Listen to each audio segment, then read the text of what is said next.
Ladies and gentlemen, welcome to the show. And for those of you who've not seen the show before, my name's Neil Pickett. This is the Supernatural Strength channel.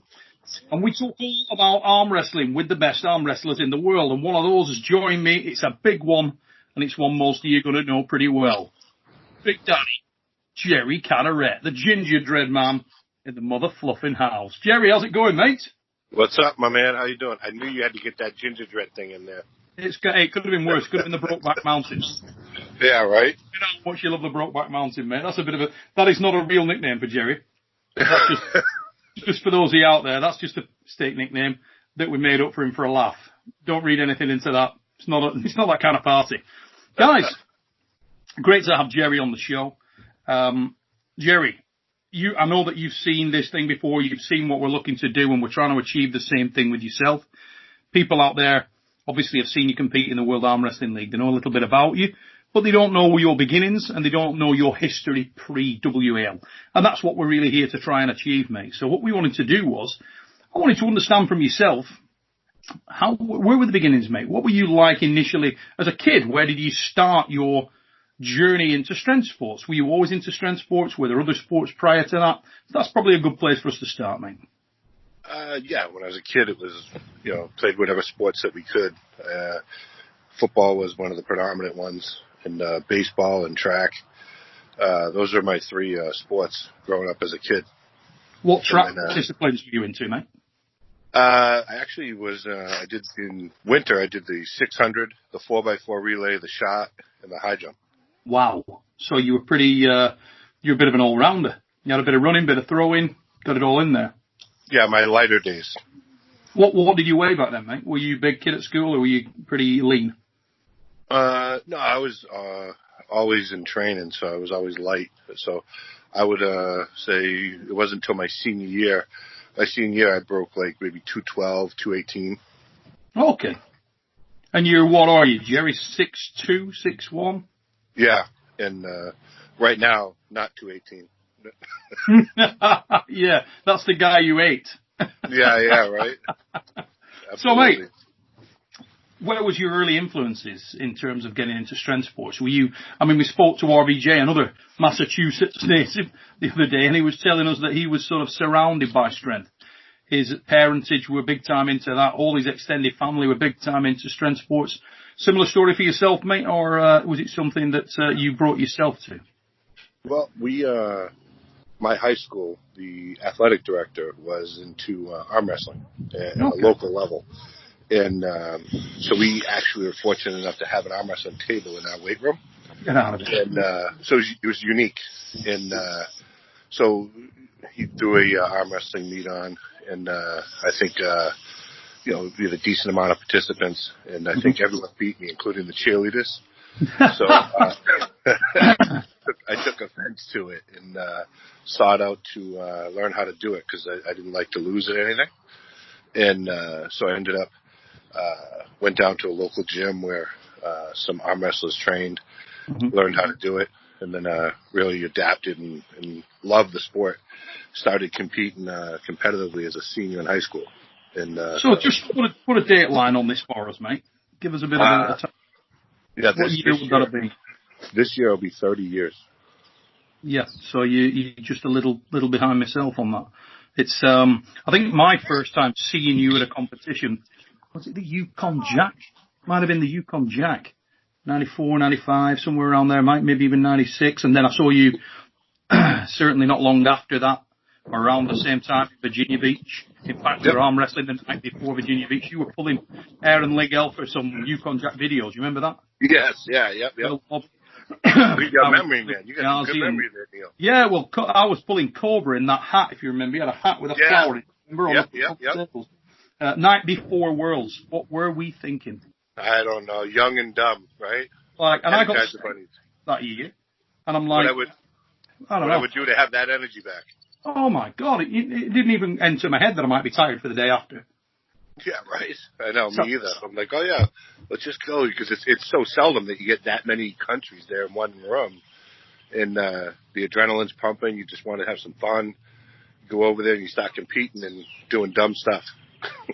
So I'm really keen to understand, mate, when you sort of at school and growing up, were you the freak kid? Were you the kid that was rock strong?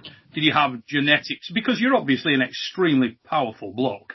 I mean, you're not, you in terms of your strength now, it's something that you win on horsepower. You know, that's your game, isn't it? If somebody wants to play the horsepower game, they don't have to look very far for you, you know? Yeah, that's true. I think I bring in the horsepower aspect and rely on it a lot.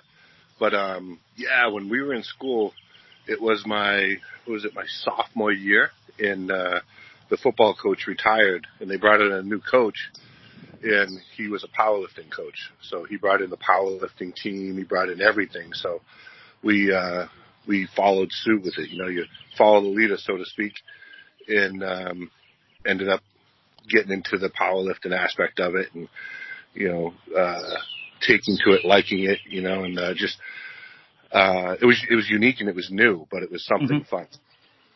And what disciplines did you gravitate towards at powerlifting, mate? Were you more of a presser? I'm taking it that I'm going that way first, just because of the fact that you've got such a remarkable press now from an arm wrestling perspective.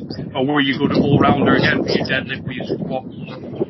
Yeah, I had a strong deadlift and a great bench, and bench has always been my thing. You know, I've been I don't know, I would say uniquely, you know, blessed with a ability to bounce back from the bench. Even when I take a lot of time off, I can still jump right back in. It's the endurance aspect that I lose, but the muscle memory is strong. But with the bench, I don't try to go as heavy anymore. I do a lot of sets with, you know, decently heavy weight. And like, give you an example, I'll do 225 for like 50 or 60. And then I'll do 315 for 25, and then I'll do 405 for 10, and then go back down to 405 for 10. Yeah, and then I'll go back to 225 for like 25 to end. Wow. So I've got to know this, mate, because I'll tell you why. We had Magnus Samuelsson, former world's strongest man. He came on the show, a massive presser.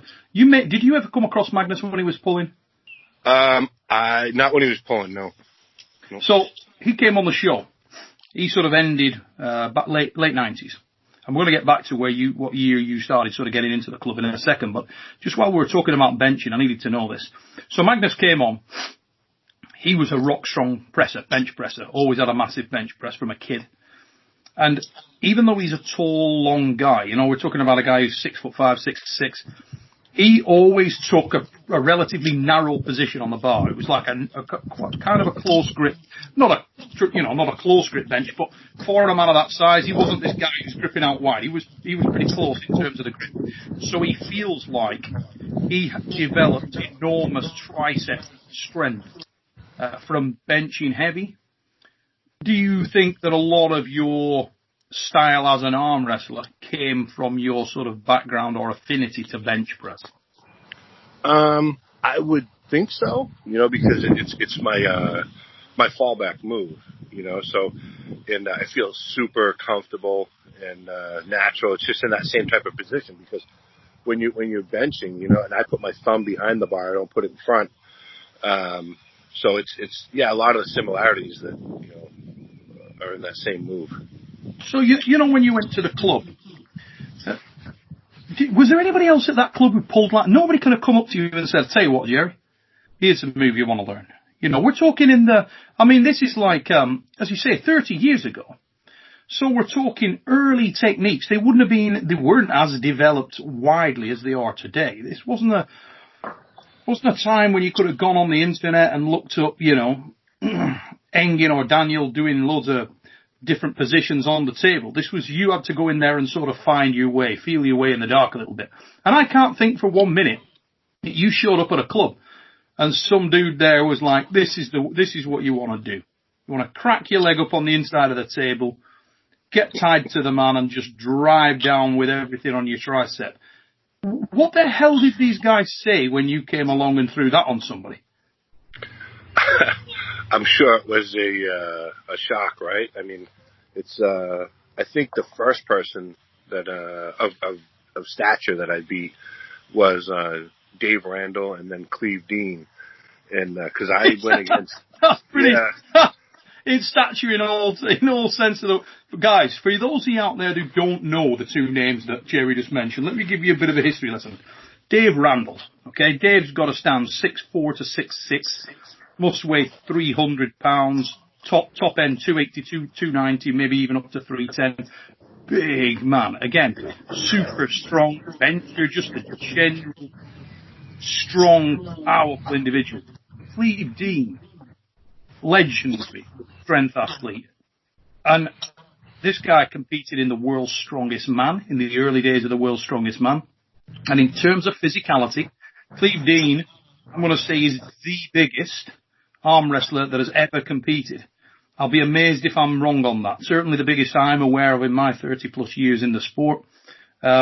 Just an absolute giant, close to 7 feet at his biggest. And the rumours were that whilst he was massively out of condition, when he got to this weight, rumours were that he was between 600 and 700 pounds at his heaviest, which is, and you might be out there shaking your head and thinking, rubbish. Let me tell you now, that was one of the most physically imposing individuals I've ever laid eyes on. And I've been working in professional strongman for 10 to 15 years. So I was a big boy. And yeah, he was definitely got a win on. Yeah, that's like the first big names that I took wins with, and it was super difficult. Like when I ended up going to the nationals, and I beat both of them. The first nationals I beat was Dave. Dave was at it, Dave Randall, and he was obviously the reigning champion, and he was the name. He was, everyone looked up to him, and it was in was it Albany, New York, I believe. And I went in as the nobody, who is this guy, and whatever. But I won through my bracket. Then we faced each other, and first match, it was a pretty decent war. I lost, and then I went in the losers bracket, came back, and then. But it was a decent match, me and Dave. Then the next match, I was shocked that I lost because I hadn't lost up till that point. And then went in and boom, I beat him. And then he was shocked. And now it was a rubber match for the championship. And it was a war. And but then I beat him. So it was sort of like an eye-opening experience. And it was super cool because everyone in there was in shock. Like, who the hell is this gingerhead guy, that just beat Dave Randall, right? And I was at the time, what was I, probably 23, 24. Wow. And how long have you been pulling then, mate? So you were talking, what, 4 years, 3 years? Yeah, I think it was my fourth year. Wow. And I was still in college, and ended up being able to beat him. So it was pretty impressive, and it was awesome. I can imagine it was, mate. I mean, what was the reaction of people post that event? You must have been like, talk about a way to put yourself on the map. Yeah, you made a lot of friends that day, because everyone come up like, oh my God, who are you? Who are you? Who are you? Who are you? And it was so super cool, So it was, and then, Dave was awesome. He's like, hey, he goes, that was very impressive, So it was cool. It wasn't like he came over and wasn't like a jerk at all. And obviously, I stayed pretty close with Dave. He was a good guy, and he's always been a huge bencher. So I had a lot of interest in his abilities, So we compared. He was like a 600-pound bencher himself, isn't he? Yep. Yeah, absolute beast. But so Jerry, what were your sort of early influences from a strength sport perspective? Were you sort of well up on your World's Strongest Man, your general strongman stuff, or was it just the powerlifting that you'd followed? No, I was always intrigued in the strongman contest. When we went to the first Arnold's, and I spent a lot of time talking to, was it Magnus von Magnuson or whatever? Oh, yeah. And he was intrigued, and we ended up just having some fun on the arm wrestling table together. Mm-hmm. Super strong, just not an arm wrestler. And I won that Arnold's, which is pretty cool. And then, but I was more intrigued on talking to him about the strongman stuff because I don't those weird feats, and I like the strongman contest where it's what's it called? Where they're throwing the stone. It's like a medieval type strongman one where they throw the big pole. Oh, the toss in the caber. Yeah, like the Highland Games. Yeah. I know those are pretty cool. But I've always been fascinated by the strongman stuff. It's crazy. And seeing Halfthor but Johnson just break that deadlift record was yesterday. That was amazing, too. Yep. With the guy that you were just talking about as the referee, Magnus. Yeah. I know Magnus very well, actually. I'll mention it to Mag next time I see him. But, tell me wasn't strong on the table. I'll say, Jerry passes on, says, have you learned anything? Because he couldn't feel you last time. Right. He's a great dude, though, isn't he, Mag? He's a really nice guy and such a very endearing fella. Talk to anybody about anything at any time. He's great. He really is. So you were tuning in, were you, yesterday, watching Thor? Yeah. Well, I was at work. It was awesome seeing him. I mean, you can see the blood coming down the front of his legs from dragging the bar up. Yeah. And he did it barefoot, too, which is awesome. He did. His legs are... Well, Benny Magnusson, the other Icelandic legend in that environment, in the deadlift. Well, in powerlifting in general, but certainly deadlift. Benny always used to deadlift barefoot. Really? Yeah, always. And he's another... I mean, yesterday, Thor's legs, holy... How big are his legs? They look like my trees that are coming up over the ground over there, you know? I mean, that was silly, wasn't it? His legs were massive. He's a big dude anyway, but I hear somebody was telling me that he got over 205 kilos body weight, so he's, just an absolute giant. It's funny because a lot of people were saying, all the animosity between him and Eddie Hall, but obviously I know Eddie personally. Speaking to Eddie beforehand, Eddie was absolutely confident that Thor would lift it. Really? Yeah, he was supremely, and didn't have any animosity towards him, didn't have any ill feeling towards him. And I'm not sort of, this is legit. When you spoke to Eddie, just with no cameras on him, nothing like that, this is just me and him speaking. He didn't believe that Thor wouldn't do it, thought he could do it, was absolutely right as rain. He said, yes, good luck to him. If he can do it, fair enough. He said, the only thing that I would say is that for it to be a world record, I believe that, and he said, let's take Thor out of the equation. It doesn't matter who it is and what discipline, just for the good of strongman. I believe that world records should be broken in events, in big events. And you know what? I actually agree with that, to be honest. I think that makes a great deal of sense because it allows you to police them. I mean, I'm not knocking Thor's attempt yesterday or Thor's successful lift yesterday. Remarkable, unbelievable lift. But I think setting a precedent going forward where world records can be broken in your own facility is a dangerous road to go down, Yeah, no, I agree. Effective. I agree with you. So, Jerry, getting back onto you, mate, before we get off track on that one. Mm-hmm. With sort of your early competition, did you feel like you sort of were thrown into the deep end early doors, mate? Because 4 years in, and you're beating guys like Cleve Dean, Dave Randall, where the hell else was there to go? I mean, you had John active over there, you had Ron Bath active over there, but did you come across these guys quite a lot? Because I know I saw you, I think, pull John in, was it 95 or 96 at the Yukon Jack? And yeah, I did, and I think John, I pulled him more than I've pulled. I pulled Ron a few times too, but I think Ron and I probably pulled maybe 8 to 10 times, and he got one win on me, and it was in my backyard. It was in Connecticut, but that was it, just one. Who were your early influences, mate? When you came into the sport, who did you sort of... Because it's hard for you to emulate anybody, because who the hell does what you do? Yeah, well, I think in essence of a move, there was no one really that I was, okay, I'm going to mirror that move, because I really didn't see anyone doing what I was doing.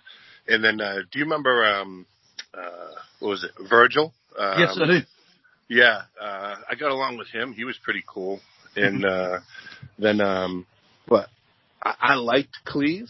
Cleve was super nice, super personable. And, if anything, I guess you were going to chase someone, you'd want to chase his accomplishments, because the guy did everything. And everyone was a John fan, right? John Brzezinski. And so, I mean, to ride his skirt tails, obviously everyone wanted to be like John. And he was just a real essence of the sport. You know what I'm saying? Like, he's just a well-rounded, nice guy. I don't think anyone can say anything bad about him. So if anything, I was trying to mirror a few different dudes, and then Gary Goodrich was around then too. And we had some wars. We actually broke a set of straps up in Canada. That was pretty cool. Yeah, I mean, Gary Goodrich, again, a lot of people don't know him from his exploits as an MMA fighter, as a kickboxer as well. He went into K1, didn't he, as well, and fought the K1 Grand Prix. He was in the UFC. He was in Pride. Very, very renowned cage fighter. But the life before that, Gary Goodrich was, for certain parts of his career, the super heavyweight world arm wrestling champion. And like you say, you went to war with him a number of times. How was Gary at the table, mate? What was your experience of Gary Goodrich? We had some awesome matches. None of them were over quick. Everyone was a war. For that, I hated him, right? But other than that, just another awesome dude. He's just phenomenal. He could go inside. He could go outside. He was just perfectly rounded. And we'd always end up in the same thing. He'd go outside, wouldn't go inside with me. And when he would go outside, I would obviously dive into my, oh shit, I just lost you for a sec. You're okay, mate, no problem. We can still hear you, don't worry. I don't know what I did. We've got a lovely picture of you now, just enjoying a little bit of a cocktail by the pool there, Jerry. Yeah, right. Oh, wow. There we go. No worries, we'll wait. There you go. Sorry, it was someone trying to send me a text. No problem, mate. But at any rate, and I believe that was where, because one of the first times we went against each other was the Yukon Jack Championship, and was in Orlando, Florida. It's 96, wasn't it? Yeah, I believe so. And I just beat Ron Bath, and then I had to go against Gary for the championship. And I lost, right? And it was tough. But, he gave me something to shoot for, something to chase for, too. Was Gary at that point in time the man? Was he sort of the recognised... do you think there was in North America? We viewed him as such, just to give you some info, because he went to the W.A.F World Championship. So if you look at Edmonton 93, he was the W.A.F World Champion, And we'd seen him over here at the Paris Bercy Stadium in 91. He was sort of the known entity in Europe as being like the man. The only other guy that was talked about at that time would have been Richard Lutkus, because he'd also come over to the W.A.F Worlds.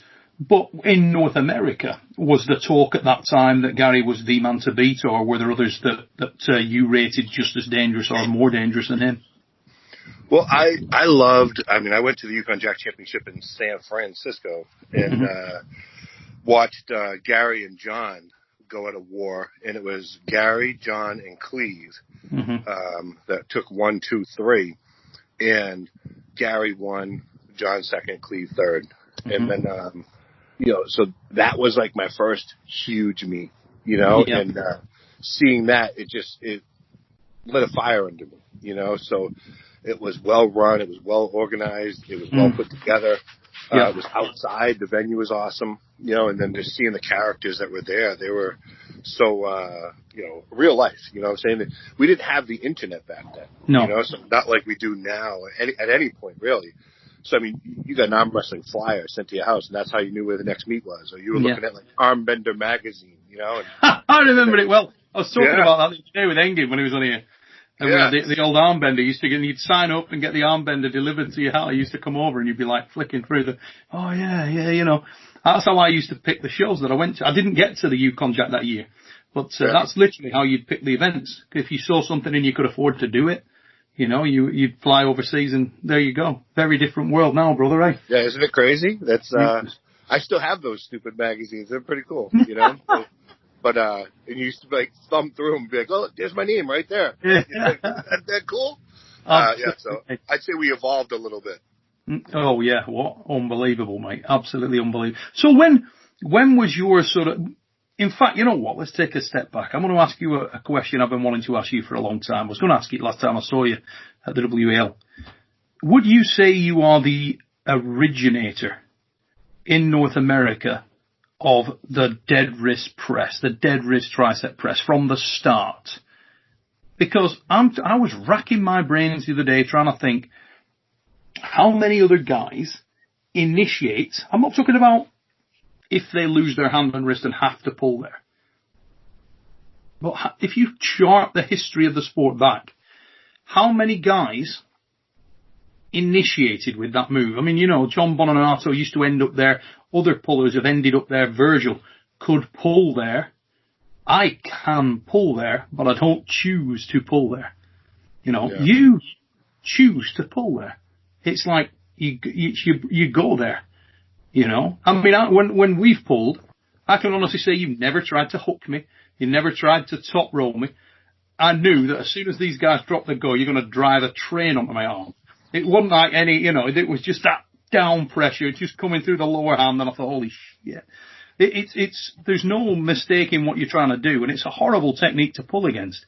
But do you think you were the man that really created that and gave it its rise to fame? Because in the days now where we're seeing people talk about the King's move and how weird that is, surely that what you do is a little bit unique. There ain't many people can do that like you can do that, Jerry. Yeah, I don't think I can tell you that I really saw anyone else using that as their move. You know what I'm saying? And like you said, it was in people's repertoire or their fallback move if they had to, right? But to use it as a first resort, I don't know anyone that did other than me, you know, back in the day. And then that's mega. That's like a little piece of history carved out there, isn't it? Because I'm going to say, you know, I've been around 30 plus years, and I don't recall anybody at that time who initiated the match with the dead wrist press. We had a show the other day called The Fix that we have Ryan Bowen and Raymond Lifepinge on there, and I asked them the same question, and they were looking, you know, couldn't think of anybody. Not that initiated like that. More recently, there's been guys like Peter Gazvarina, Zinni from the Czech Republic, but no, they weren't even thought of then. We're going back way before that. And even those guys, they didn't seek it in the way that you did. You know, you go, like you say, it's straight out of the gate, that's my move, and it's coming at 100 mile an hour. With that much confidence against any style. When you first got into the gym, when you first went arm wrestling training, was that always there, mate? Did you always feel that you could do that, or have you evolved it?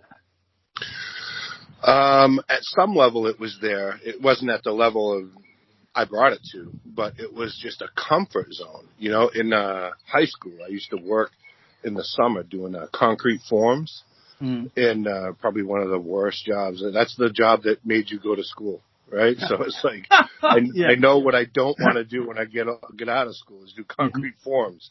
And when you're carrying the forms, your hands bend back like this, right? And you're just carrying one on this arm and one on your other arm. And I don't know, it's just almost like it was like muscle memory. Yeah. It was like, oh no, I'm comfortable like this because I used to carry one form in each arm, in and out of trenches, and you know, you used to try to carry one, and your boss would be like, hey, listen, if you want this job, you're carrying two. I was like, okay. You're like, you're a big kid, you can carry them, right? So you do it, and then just become accustomed to it. So I don't know. I can't blame it on that, but I know that helped me at some point, you know, with doing it all day, every day. It sucked. Oh, God, yeah. You learn something every day. So carrying concrete forms may have been the originator of Jerry Cadorette's press. Holy. See? What about that? That's a genuine, interesting fact right there, mate. That is. I mean, that because I'm going to say you are, in my opinion, the most underrated super heavyweight in the history of arm wrestling. And I genuinely believe that. Because, like I say, 30 years I've been in this game. And when I first started watching you, you were in the mix. You were in the conversation with the baddest men anywhere doing what you do. So a unique move against anybody and any style for coming up 30 years is like, holy, that's good for you, Jerry Cadorette. That's a bad mother fluffer. Right there. And the thing is, you don't go out and broadcast it. You know what I mean? You don't. You really don't. You never have. Yeah, no, I like to have my piece of the pie, but, you know, it is what it is. So, at what point did you believe, or at what point do you think that you could genuinely describe yourself as amongst the very best in the world? Because it's undoubtedly you've been in that conversation for the last 15 years. So what do you think that dropped? I I don't know. I won the first Worlds in '96. You were there. Yeah. And then I won again in 2000, and then same place, Virginia Beach, both times. Yeah, I know, and that's why it was convenient. You know, it was my home turf, so yeah. I had to defend my home turf. Mm-hmm. So, but I ended up, I went on to try other leagues and other federations and whatnot, and did well in the UAL and doing well in the WAL, and I believe that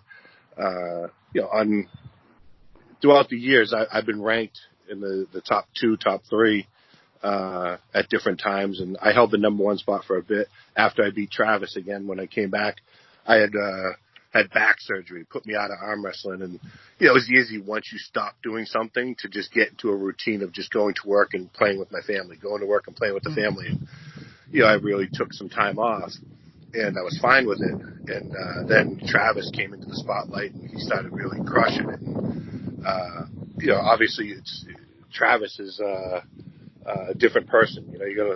Everyone loves to hate him, right? But he does so much for the sport, and because he's the mouth from the south, right? So ended up he got one of my friends beat him pretty good, and my friend, and I'm sure you know this story, where my friend ended up talking to him and told him that the only reason he was number 1 was because I wasn't doing it, and then Travis said that Jerry in his prime couldn't beat me now, and then he said, well, you put your money where your mouth is, and he said, yep, and then it ended up being a $15,000 match, right? And we made me really, say, okay, let me go back to training, and then so I went back to training, went down there, and we did our thing. And what a battle that was! I mean, I think it kind of screwed some stuff up though, because the people that were doing the pulling John were there, and they wanted to use that footage in it, but then they would have had to make the movie with me in it, right? So all the footage he did, none of it got aired, and it was that Savan. Yeah, he's coming on the show actually. I've got Savan Matosian coming on the show in a couple of days. Yeah, tell him to share some of that footage that he never released because that screwed up his thing, right? But but it's okay, because after that it put me back up in that number 1 spot again. So it was pretty cool, So I owe Travis too, because otherwise I would have still been sitting on my ass, getting fat and out of shape. But round is the shape. Yeah. Yeah, it's one I occupy, mate. Now, I like to get out to keep fit, as you know. I like to keep in shape. Get up in the morning, up 1-2, down 1-2, and then the other sock. Yeah. One of those, isn't it? But joking aside, mate, I mean, for a start, you said a moment ago, I did okay in the UAL. I did okay in the UAL. Okay, let's talk about that for a bit. Venice Beach, California, UAL, heavyweight championship match. Who did you arm wrestle, Jerry? John Brzezinski. How'd that go? I won. It was a war, though. If you remember, it wasn't an easy battle. It was. It felt like it was about 100 degrees, right? And outdoor again, wasn't it? So, I mean, yeah. I had to run over to a hut because it was right on Venice Beach. So I ran over to a hut to buy a hat, and because I was like, oh my God, my head's getting burnt, and so I wanted some shade.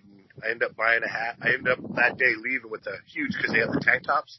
Yeah. I had this huge tank top burn. I looked like an ultimate farmer.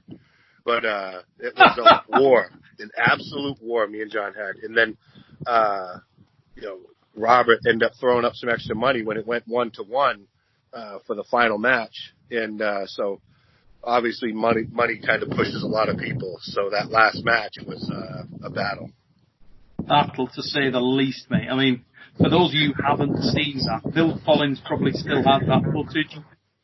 That was an absolute screaming, career-ending death war. Typical Jerry Cadorette, sick, twisted, triple X-rated mother fluffer match. That was iron thick on anybody's scorecard. John coiled up into that defensive top roll and you just driving on his ass. For a soul, that was it's one of my favourite matches. And there's been so many like that, mate. And you've always had these guys, like you say, Gary Goodrich, John Brzezinski, Monster Michael Todd. You've been in battles with the dyed in the wool greats. You've beaten these guys. All of them, all of those names have taken losses to you. Do you ever feel like you got a little bit overlooked in that respect, mate? No, I mean, it is what it is, right? I feel pretty good right now, and I think that I don't speak ill of anyone, so I think that this year, is going to be my year, and I think I should have had it last year, right? And you were very close. My God. Yeah, I mean, whatever, can't change this in the past, right? But I think with a different strap, you get a different outcome, So I'm looking forward to it, and I'll prove it this year. I can assure you that. Should the season start up and like it should in July, you'll see a different character. So, Jerry, in your if we look back at your early career, what are the sort of moments, if you had to pick sort of defining moments out of that early career, what were your favourite matches from your, if we say the opening half of your career? Were there any sort of career-defining matches for you, career-defining moments, times that you look back on more fondly than others? Are you talking about matches that I've had or tournaments that I've been to? Tournament, either one, mate. Matches, tournaments. I'll tell you, in all honesty, I love arm wrestling, not just because it's competitive and because, it fuels the fire that burns inside us. I love it because, it's such a good group of people, right? You could go anywhere in this world, right? And you run into arm wrestlers. And, I post on Facebook whenever I'm traveling for work or whatever, going to be in this area, and then, wanted to see if there's any practices or whatever. And think about it, it's one of the only sports that everyone opens you with welcomes you with open arms. Yeah. And it's cool because then we hang out, we drink, we train, we socialize, and it's like one big happy family. So it's such a difference. Yeah. You can hate one another on the table, but like Travis has been to my house and slept over and hung out and, trained, and, we may hate each other on the table, but in real life, we're friends. And same thing, Michael Todd. We may not be the best of friends on the table, but off the table, we're still good friends. Devin Larratt, same thing. So it's just that type of sport, which is amazing. It's not something like you're going to see in boxing, or you're going to see in collegiate wrestling or anything. They hate each other all the time, right? But we just hate each other for the short amount of time, unless it's me and Michael on the table, and then it feels like it's 7 minutes. But, other than that, it's cool, and I love the sport. But to answer your question, to some of the best matches, I'd love to just sit here and say, well, I'll tell you one that I lost that was amazing and it made me better, I think, all around, was my first time I went against Cleve and I lost, right? It was my only time I ever lost to Cleve. I only lost one time. It was the first match. Then I beat him the next 4 times we competed. And it was in New York City at a Yukon Jack Championship. And if you'll look, it was the first time. 95, yeah. Yeah, it was almost a 3-minute match. Yeah. I remember it. 3-minute match. And I ended up getting a cramp in my leg because I had it so high and I wasn't used to it. And no one competed for 3 minutes back then, So I did it, and I was like, holy mackerel, but a match I wasn't supposed to win. And, I had him I swear his hand hairs were touching the pad, Whatever. Well, the funny thing is, Jerry, I'm going to say that the style that you arm wrestle in, whilst it's, brutally is a good word, brutally effective, if you get it right. It's almost like the charge of the Light Brigade. I don't know whether you're familiar with the charge of the Light Brigade in one of the early wars, where the guys were told to just literally ride towards the machine guns. Now, you've literally got to go through. If you mistime it, misposition it by a gnat's, then you're going to get the very best of a guy. Because you sort of you put them into their sweet spot. They get into that locked in sweet spot, and then you go to work. When the match stops, you're going to work from there, often in a strap. So they've got an anchor point on which to really rev up on you. So it's fair to say that it's dangerous and difficult to do. And yet you've been doing that for years against the cream of the super heavyweight crop and others everywhere in the world. And you don't really seem to get hurt either, Jerry. You better knock on wood there, Neil. Yeah, thank you. No worries, brother. I would hate to see you get injured. I really would. I've got massive amount of respect for you, mate. Not only as a man I consider one of the closest friends in the sport, known you for many years and you've never been anything other than a warrior and an absolute gentleman. I also think you're super underrated and you are one acid strong mother fluffer. End of. A match for on your day, a match for anyone that's ever drawn breath. You're evil absolute, mate, up there. You really are. Wicked technique, wicked style, totally unique. I've got enormous respect for it, and I don't know many people who can do it, Jerry.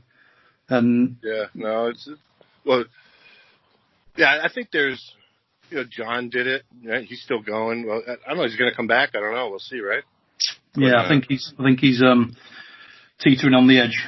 I'm not sure how motivated he is at the moment. Yeah, but I mean, Richard Lupkus, he's a beast. But not doing what you do, dude. No, and I'll tell you, Richard's probably one of the kindest, gentlest giants that I've ever met.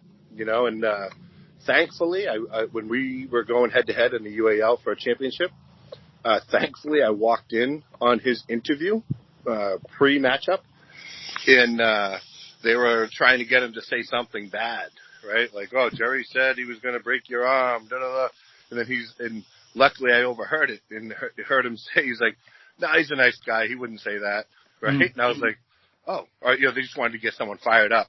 So then when it was my turn to do the interview, they're like, oh, Richard was talking all kinds of crap about you, right? And I'm like, no, he wouldn't do that. He's too nice of a guy. Right? Yeah. But if I didn't hear him say it, I would have been like, really? That guy? No.